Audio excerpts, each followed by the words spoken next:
Bismillahirrahmanirrahim.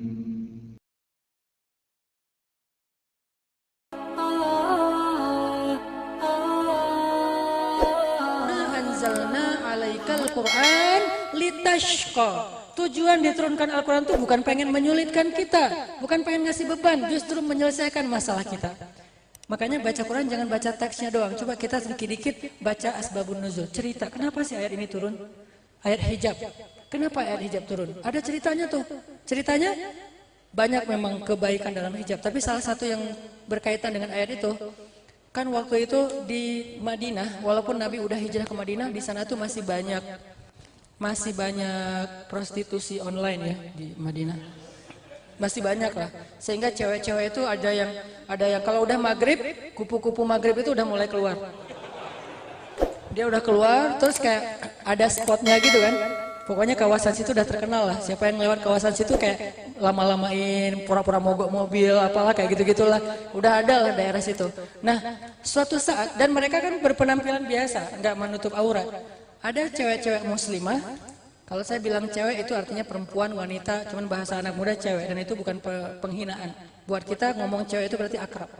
Ada cewek-cewek Madinah, muslimah, mereka pulang sore-sore, ngelewatin jalan itu, diganggu sama cowok-cowok yang hidungnya warna-warni. Cowok-cowok hidung belang. Neng, mau kemana? Gitu. Terus kayak dideketin, dirayu, dibujuk, kayak gitu-gitu. Berapa neng hashtagnya? Gitu-gitu. Pokoknya kayak dianggap ini perempuan yang nggak baik. Turunlah ayat. Itu asbabun nuzulnya. Muncul kalimat itu membuat kalian lebih mudah dikenal. Kok bisa kayak gitu? Kenapa udah ditutup malah lebih dikenal? Nah ini nih, maksudnya kalau kalian menutup aurat lebih mudah dikenal bahwa kalian itu perempuan baik-baik, bahwa kalian itu muslimah, sehingga nggak akan diganggu. Itu goals tujuan dari syariat hijab. Supaya nggak diganggu sama orang-orang yang tidak baik akhlaknya. Karena ketahuan nih perempuan baik-baik, tidak menjual dirinya. Nih perempuan yang muslimah, menjaga kehormatannya. Kalau mereka jangan diganggu, itu maksudnya. Sehingga Allah mengatakan, katakan kepada istrimu dan perempuan-perempuan yang beriman, agar mereka menjulurkan jilbabnya, itu membuat mereka lebih dikenal. Maksud lebih dikenal, bisa dibedakan mana muslimah, mana yang belum muslimah. Ma anzalna 'alaikal Qur'an litashqa. Kami tidak turunkan Al-Qur'an untuk memberatkan kalian. Semuanya memudahkan. Semuanya. Cuman yang bikin kesannya kadang-kadang berat itu praktek. Orangnya, oknumnya, kayak waris.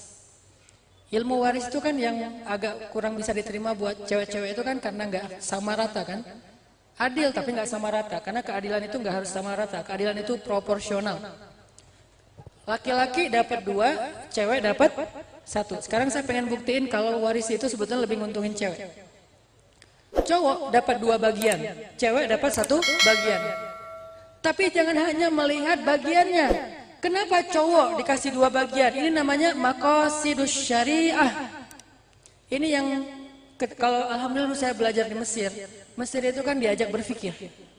Kita belajar fikih namanya persepsi fikih. Belajar tafsir, ilmu menafsirkan Al-Quran. Jadi kita punya persepsi gitu. Kalau di beberapa tempat mungkin orang nggak mau tahu, terserah deh maksudnya apa, yang penting ayatnya gitu kan ya. Ini nggak jadi bijak. Kita harus tahu kenapa, apa maksud Allah. Namanya maqasidus syariah. Maqasid, maksud. Maksud dari bahasa Indonesia, maksud. Apa maksud dibalik 2:1? Cowoknya dapat 2 bagian, cewek dapat 1 bagian. Apa maksudnya? Maksudnya biar cowok ini punya tanggung jawab untuk menafkahi perempuan, cewek. Artinya, kalau dikasih waris 2 bagian, cowok itu 2 bagian harta waris itu dibagi dengan istrinya, dibagi dengan anaknya, dibagi dengan ibunya, dibagi dengan adiknya yang belum punya suami. Kalau dia dalam keadaan ada masalah, dia yang bertanggung jawab untuk membagi 2 bagian warisnya untuk keluarganya, karena dia yang menafkahi. Tapi cewek dikasih 1 bagian, itu nggak dibagi buat dia sendiri. Cowok dikasih 2 bagian, bagi-bagi. Cewek dapat 1 bagian, enggak, buat dia sendiri. Dia bisa beli riasan untuk dia sendiri, dia bisa investasi, dia bisa tabung sendiri. Siapa yang lebih untung? Cewek. Kenapa cewek protes? Karena bukan syariatnya yang salah, bukan ceweknya yang salah, cowoknya salah memaknai maqasidus syariah. Ambil dua bagian, hanya hak, tapi kewajibannya nggak diambil. Harusnya fair, kalau haknya dua bagian, kewajibannya juga dua bagian. Sehingga tanggung jawab yang paling tinggi dalam menafkahi itu ada di paman, ayah, kakak, saudara laki-laki, suami, ada di mereka, bukan di bibi, ibu, istri, adik yang perempuan, bukan. Sehingga mereka dapat hanya untuk diri mereka sendiri. Kita dapat, kita bagi-bagi sama mereka. Itu Islam. Jadi sisi mana dari Islam yang sebetulnya nggak fair coba? Kalau kita baca maqasid dari syariahnya, tujuan dari penerapan syariah itu. Ini artinya teman-teman, udahlah, yuk kita belajar pelan-pelan belajar menerapkan Islam dalam hidup kita. Tapi Islam bukan cuma ritual. Islam bukan cuma di masjid. Islam bukan cuma ibadah. Islam itu whole dari kehidupan kita. The whole of life dari kehidupan kita itu Islam. Islam itu juga main. Makanya ada orang yang membedakan main nama ibadah itu seolah-olah yang ibadah itu berpahala, main itu dosa. Saya nggak sependapat. Saya memahami Islam syumuliyatul Islam, komprehensifnya Islam. Islam itu juga ada adegan main. Emang Nabi nggak pernah bermain-main? Bahkan ada hadis 3 bermain-main, 3 perbuatan sia-sia dan berpahala. Main-main sia-sia tapi berpahala.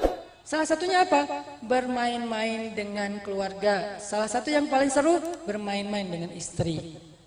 Istri. Bermain-main dengan istri, itu main-main aja pahala loh.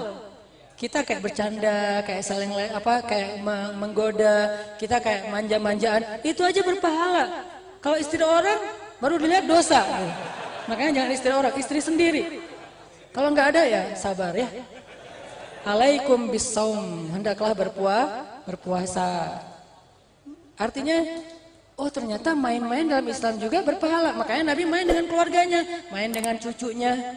Beliau kalau lagi di masjid itu kadang-kadang beliau jadi tunggangan, Hasan dan Husain naik jadi penunggang kudanya, keliling masjid bertiga. Nabi jadi kuda, Hasan Husain jadi kesatria. Lalu para sahabat pada ngasih semangat, ayo Rasul, ayo Rasul. Terus ada di antara mereka yang memuji dengan mengatakan, ya Hasan, ya Husain, kalian mendapatkan sebaik-baik tunggangan. Nabi mengatakan, dan mereka sebaik-baik kesatria. Saling menghargai. Sahabat menghargai Rasul, Rasul menghargai cucunya. Sehingga, ayo ya kakek, ayo kakek, ayo kakek, keliling masjid. Emangnya masjid hanya dipakai untuk sujud dan ibadah? Ternyata di dalam masjid Nabi bermain dengan keluarganya.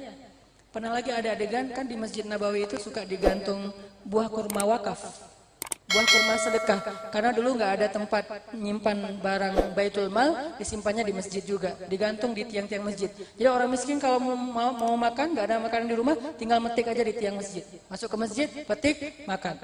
Nah waktu itu Hasan dan Husain, buat anak-anak di zaman Nabi kan cemilan, coklat, permen gitu kan korma ya. Mereka petik korma di tiang masjid, dimasukin ke mulut, kayak nggak dikunyah, diemut gitu. Biar nanti makin lama makin kerasa manisnya gitu kan. Awalnya korma itu nggak ada rasanya, terus kelupas sedikit kulitnya yang halus tuh kerasa manisnya sampai habis. Dimut lama, Nabi ngelihat kalian ngemut apa? Korma. Sini nggak boleh, enggak, ini jajan kami. Akhirnya Nabi mengejar Hasan Husain keliling masjid. Sini Hasan, sini Husain, nggak mau. Akhirnya kejar-kejaran. Pas sudah ketemu, Nabi menyolek, masukin jarinya ke dalam mulut Hasan. Husain dikeluarkan buah kurmanya. Kata Nabi, kita keluarga yang tidak boleh makan sedekah. Akhirnya Nabi ambil kurma yang lain dikasih kepada Hasan dan Husain. Sederhana, nggak ada yang kaku. Woi, dasar anak kecil di masjid. Oh, enggak kayak gitu. Rasulullah memperlakukan anak-anak di masjid. Makanya main. Sampai saking seringnya Nabi main kuda-kudaan dengan Hasan dan Husain, pernah Nabi lagi sujud, dikirain sama Hasan Husain Nabi lagi ngajak main kuda-kudaan. Akhirnya mereka naik ke atas punggung Nabi. Nabi lagi sujud. Apa yang Nabi lakukan? Nabi memperpanjang sujudnya. Bayangin, orang lagi ibadah tapi masih mikirin anak kecil. Masih mikirin manusia, makhluk. Lagi menghadap Allah, masih menghargai makhluk. Lagi sujud, cucu-cucunya naik ke atas punggung, Nabi memperpanjang sujudnya sampai cucunya puas dan turun dengan sendiri. Bukan dipaksa turun, bukan. Enggak sama sekali. Apa gitu-gitu. Ini makhluk semua nih, saya lagi menghadap Allah, makhluk lupain. Enggak kayak gitu Islam.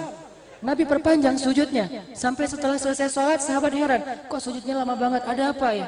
Kalau kita kayak gitu mungkin udah ada yang ngeliat. Jangan-jangan imamnya hilang lagi gitu. Batal wudhu terus pergi aja sendiri gitu kan. Kayak curiga gitu, suuzon.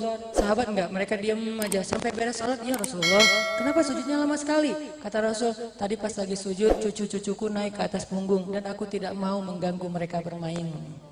Ibadah tapi nggak mau ganggu orang main. Terus sejak kapan ibadah kita itu egois sampai mengganggu orang lain? Sementara Rasul ibadahnya aja nggak pengen mengganggu cucunya yang lagi main. Bukan lagi ngapa-ngapain, lagi main loh. Terus Nabi lagi sholat. Ini bukti Islam itu memudahkan. Tadinya pengen baca surat yang panjang, Al-Baqarah. Baru baca Alif Lam Mim, Allahu Akbar. Sahabat tadinya udah semangat karena mereka senang kalau sholatnya panjang-panjang kan. Kalau di kita kan panjang dikit banyak kode kan. Ada yang bersin-bersin, batuk-batuk, terus batuk-batuknya berkode. Udahan. Batuk tapi pakai kode gitu. Kalau dulu tuh makin panjang mereka makin semangat. Alhamdulillah Al-Baqarah, Alif Lam Mim, mudah-mudahan 1 juz. Ternyata Allahu Akbar. Belum juga beberapa ayat. Setelah selesai sholat sahabat nanya, ya Rasulullah kenapa kok pendek banget sholatnya nggak kayak biasanya? Kata Nabi apa? Tadinya pengen baca panjang, tapi tiba-tiba aku mendengar seorang bayi menangis di belakang dan aku tidak ingin menyusahkan ibunya. Ini namanya ma anzalna alaikal qur'ana litashqa yuridullahu bikumul yusra wala yuridu bikumul usra. Jangan ngerasakan lagi sholat, udah terserah bayinya, ntar Allah sendiri yang mendiamkan dia. Jangan gitu. Ini mumpung saya baru hafal nih 1 juz nih. Kayak jadi pamer ya. Makanya teman-teman, Rasulullah itu emang praktek dari Al-Quran yang paling ideal kan. Sehingga kalau kita baca Quran nggak paham sirah Rasul, kayaknya kita nggak akan bisa memahami Al-Quran secara utuh. Ini main-main dengan keluarga. Belum lagi nanti main dengan Aisyah. Kebenaran memang Aisyah ini adalah istri Nabi yang paling sering diajak touring. Kenapa? Kan Nabi itu ngundi istrinya, kalau lagi mau touring itu diundi, keluar nama. Kenapa kok Aisyah paling sering? Nggak fair dong, bukan. Aisyah paling sering gara-gara kalau keluar nama Saudah itu suka kasihan sama Aisyah. Ya Rasulullah, kasih buat Aisyah aja deh. Jadi giliran Saudah dikasih buat Aisyah, giliran Ummu Salamah dikasih buat Aisyah.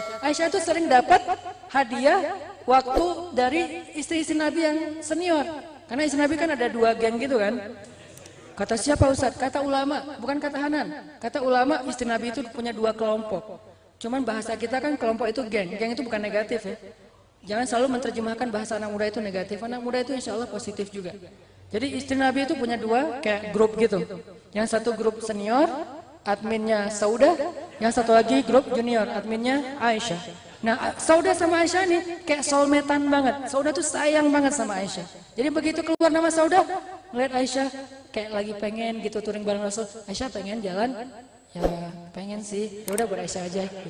Ya udah buat Aisyah aja. Jadi semuanya sayang sama Aisyah. Walaupun tetap ada adegan cemburu, tapi secara umum mereka sayang sama Aisyah. Makanya Aisyah itu paling sering diajak touring sama Nabi, sering traveling. Nah dalam perjalanan touring, Nabi itu sering banget main sama Aisyah.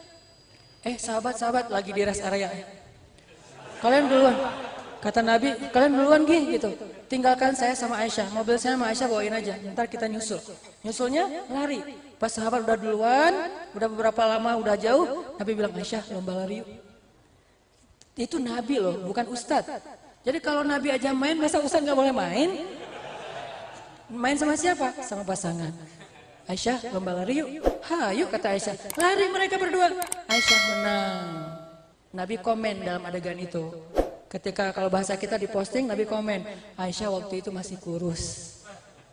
Nanti pas touring berikutnya, entah berapa bulan, entah berapa tahun, Nabi bilang lagi, Aisyah lari lagi, lomba lari. Ayo kata Aisyah, lari. Nabi yang menang, Aisyah kalah. Kata Nabi, ini balasan untuk yang sebelumnya. Aisyah yang komen. Saya waktu itu udah gemuk. Coba perhatikan. Ketika Aisyah kurus, Nabi yang komen. Ketika Aisyah gemuk, Aisyah yang komen. Nabi nggak mau komen. Akhlak. Nabi nggak mau bilang waktu itu Aisyah udah gemuk. Nggak mau menjaga perasaan Aisyah. Tapi pas Aisyah masih langsing, Nabi bilang Aisyah waktu itu kurus. Begitu udah gemuk, Aisyah yang ngomong, aku udah gemuk. Ini akhlak Rasulullah SAW. Gimana Nabi itu orangnya easy going banget, santai, nggak keluar dalil. Padahal beliau, aku bersabda, bisa kan? Nabi itu kalau misalnya istrinya lagi ngambek, nggak disikapin pakai dalil. Qala Allah wa qala Rasul, enggak. Kalau istrinya lagi ngambek, pakainya akhlak, bukan dalil, akhlak. Ini keren banget loh. Yang saya sering cerita lagi touring, bawa 2 istri. Aisyah sama Sofia. Waktu itu Sofia umurnya sweet 17, 17 tahun. Kalau sekarang tuh lagi sibuk-sibuk persiapan UN. Aisyah tuh umurnya 16 tahun, beda setahun. Kalau sekarang lagi sibuk-sibuk di OSIS gitu kan. Jadi ini untuk menggambarkan betapa mereka tuh masih muda banget 2 orang ini. Aisyah sama Sofia touring. Mobilnya Sofia cuman 1000 cc, pakai touring. Mobil Aisyah 4000 cc. Otomatis cepet banget kan. Begitu ada tanjakan, mobil Aisyah nggak naik, mobil Sofia nggak naik. Mobil Aisyah udah jauh ke depan, Nabi di tengah. Sofia, Aisyah, bingung gitu kan. Udah sampai di rest area, Nabi datang ke Aisyah. Aisyah, boleh minta tolong nggak, kata Nabi. Itu bahasanya lembut loh panggilnya. Wahai Aisyah. Yang bikin bahasanya tinggi itu khatib. Wahai Aisyah, itu khatib. Kalau Nabi nggak gitu ngomongnya, pelan. Wahai Aisyah gitu. Aisyah kalau bahasa kita ya, boleh minta tolong nggak, kata Nabi. Makanya kalau kita belajar sejarah tuh resapi juga emosional sejarah. Karena saya emang senang sastra, storytelling kayak gitu-gitu dan senang baca sejarah. Nabi bilang, Aisyah boleh minta tolong nggak? Minta tolong apa ya Rasulullah? Itu Sofia. Aisyah langsung gak enak hati nih. Sofia itu mobilnya kecil, bagasinya banyak. Aisyah kan bagasinya sedikit, mobilnya gede. Boleh nggak kali ini sekali aja Aisyah naik mobil Sofia, Sofia naik mobil Aisyah. Soalnya kasihan mogok terus mobil Sofia di belakang. Aisyah cemburu dan marah. Apa kata Aisyah? Anda itu Nabi bukan sih? Gitu nanyanya. Coba kita digituin. Anda itu Ustadz bukan sih? Coba. Ya orang-orang ngomongnya gitu sih. Anda itu Nabi bukan sih? Kalau Nabi mau pakai dalil, Aisyah, Allah bersabda, "Wa ma Muhammadun illa rasulun qad khalat min qablihi ar-rusul." Muhammad tidak lain adalah seorang rasul, kan jelas ayatnya. Muhammadur Rasulullah. Muhammad adalah Rasulullah. Aisyah, itu Allah yang ngomong. Masa kamu pertanyakan? Enggak, Nabi enggak pakai dalil. Aisyah, saya bersabda. Kalau kita Rasulullah bersabda, udah gitu kebalik lagi, Bukhari jadi Muslim, Muslim jadi Bukhari. Kalau Rasulullah beliau sendiri yang pakai, kalau mau pakai dalil, kata beliau sendiri, kenapa nggak pakai dalil? Ketika ditanya, Anda itu Nabi bukan sih? Kata Nabi, menurut Aisyah, menurut Aisyah. Aisyah langsung nunduk, iya. Masa bukan gitu? Siapa juga yang berani bilang bukan kan? Anda itu Nabi bukan sih? Kalau menurut Aisyah, iya sih. Terus Abu Bakar yang marah, ya Aisyah, nggak pantas kamu bicara kayak gini kepada Rasulullah. Ditegur Aisyah, didorong sama Abu Bakar. Rasulullah langsung, wahai Abu Bakar, nggak pantas kamu melakukan istri saya kayak gini. Coba, ini nih akhlak teman-teman. Sehingga kata Abu Bakar, ya Rasulullah, Rasulullah nggak dengar. Aisyah ngomong apa kepada Rasulullah? Dengar wahai Abu Bakar. Kan nggak pantas ngomong kayak gitu. Ya Abu Bakar, innaha ghirah. Itu cemburu Abu Bakar, biarin aja. Tapi kan nggak pantas, tapi kan cemburu. Yang namanya cemburu nggak bisa dipaksain. Terus gimana nih? Udah pergi aja. Pergilah Abu Bakar. Nabi ngeliat ke belakang. Aisyah, tuh lihat, aku belain kamu kan? Gitu. Terus gimana nih? Udah kita pergi aja yuk, daripada orang itu balik lagi marah-marah. Udah pergi. Terus yang tadi gimana Aisyah? Ya udah ya, sekali aja ya. Akhirnya beres. Aisyah naik mobil Sofia, Sofia naik mobil Aisyah. Beres kan? Beliau menyelesaikan masalah keluarganya itu nggak pakai dalil dulu. Kapan keluar dalil? Ketika normal. Nabi mengatakan, seandainya aku bisa menyuruh seorang manusia sujud kepada manusia lain, aku suruh sujud istri kepada suami, dan seterusnya, dan seterusnya. Tapi bukan pas lagi istrinya ngambek. Kita istri belum ngambek, udah dikumpulin hadis-hadis. Nanti begitu dia ngambek, mah nih mah, langsung forward. Nah dia juga, yang istri juga ngumpulin hadis-hadis suami, pah nih pah. Jadi adu-aduan, dalil yang nggak akan beres. Makanya itulah Islam teman-teman, sangat-sangat indah, mudah banget, nggak kaku banget. Dan Nabi itu senang main sebetulnya, walaupun mainnya Nabi itu bermanfaat ya, olahraga kayak misalnya. Cuman saya nggak mau nyebut olahraga karena yang sepahaman saya, anak muda itu kalau dibilang olahraga agak berat, mending main, tapi mainnya berkeringat. Makanya saya pakai tagline, banyak main, banyak manfaat. Artinya banyak olahraga, banyak manfaat. Banyak jalan, silaturahim, touring bareng teman-teman, banyak teman, banyak keluarga, banyak saudara. Itu maksudnya, bukan main-main sia-sia. Lagian, main-main itu ada yang sia-sia tapi berpahala yang tadi. Termasuk Nabi senang olahraganya itu kayak tanding onta. Kalau dulu onta, kalau sekarang mungkin mobil, motor gitu. Di mana tandingnya? Startnya di Thaniyatul Wada, finishnya di masjid. Oh kalau gitu boleh dong tanding di depan masjid? Boleh. Bikin festival depan masjid? Boleh. Bikin tempat main di sebelah masjid? Boleh. Dengan syarat begitu. Hayya 'alas shalah, langsung sholat. Udah pada sholat, main lagi. Selama permainannya nggak bikin maksiat, nggak bikin dosa. Karena buat saya, fun itu gampang banget. Dan bisa banget dilakukan tanpa harus menambah dosa. Saya aslinya seneng main soalnya. Jalan, makan, nongkrong bareng teman-teman, ngopi. Ngopi sehari bisa lebih dari 5 kali. Kenapa? Emang seneng ngopi, seneng nongkrong bareng teman-teman. Dari sejak di Kairo, ngopi bareng teman-teman. Alhamdulillahnya nggak pernah kayak alhamdulillah pacaran nggak pernah. Terus kayak alhamdulillah walaupun tinggal di Aceh nggak pernah nyoba ganja, nggak pernah narkoba, nggak pernah. Walaupun mungkin teman-teman sebagian ada yang sampai kayak gitu, ada yang ditaruh dalam Indomie, ganti bumbunya Indomie gitu kan? Karena itu bumbu rahasia yang lebih enak daripada pecin. Tapi alhamdulillah nggak pernah kalau sengaja. Kalau nggak sengaja sih mungkin. Beli mie Aceh gitu, kok enak bang, ada bumbu rahasia, oh iya bang, tambah lagi bang. Artinya emang seneng main gitu, tapi nggak mau berbuat dosa semampunya, karena nggak bisa bilang nggak punya dosa, nggak boleh. La tuzakku anfusakum huwa a'lamu bimanittaqwa. Jangan kalian mengkultuskan diri kalian suci, Allah yang tahu siapa yang paling bertakwa. Makanya saya nggak bilang banyak main, banyak manfaat, nggak ada dosa. Saya nggak berani bilang nggak ada dosa, sedikit dosa. Itu hasil pemikiran loh tagline-nya. Nabi main, Nabi touring, Nabi bercanda dengan sahabat. Me time. Nabi itu pernah me time beberapa kali. Salah satunya ketika puncak musim panas, Nabi ngadem di sumur, bi'r. Kalau kita kan ngademnya di Indomaret, Alfamart gitu kan ya. Panas, Indomaret masuk, pura-pura nyari. Udah adem, keluar lagi nggak beli gitu. Kalau Nabi ngademnya bi'r. Bi'r itu sumur Arab. Sumur Arab itu bukan sumur kecil, sumurnya gede kayak telaga, terus ada batu-batu tempat orang duduk, ada dinding pembatasnya. Nabi bilang ke penjaga pintu, jaga pintu jangan ada yang boleh masuk ya, karena saya pengen menyendiri, me time. Duduk aja Nabi menselonjorkan kakinya ke arah sumur. Tiba-tiba datang Abu Bakar. Ada Rasul nggak? Ada, tapi nggak boleh masuk. Tapi saya perlu, nggak boleh masuk. Rame. Kata Nabi, siapa itu di depan pintu? Abu Bakar.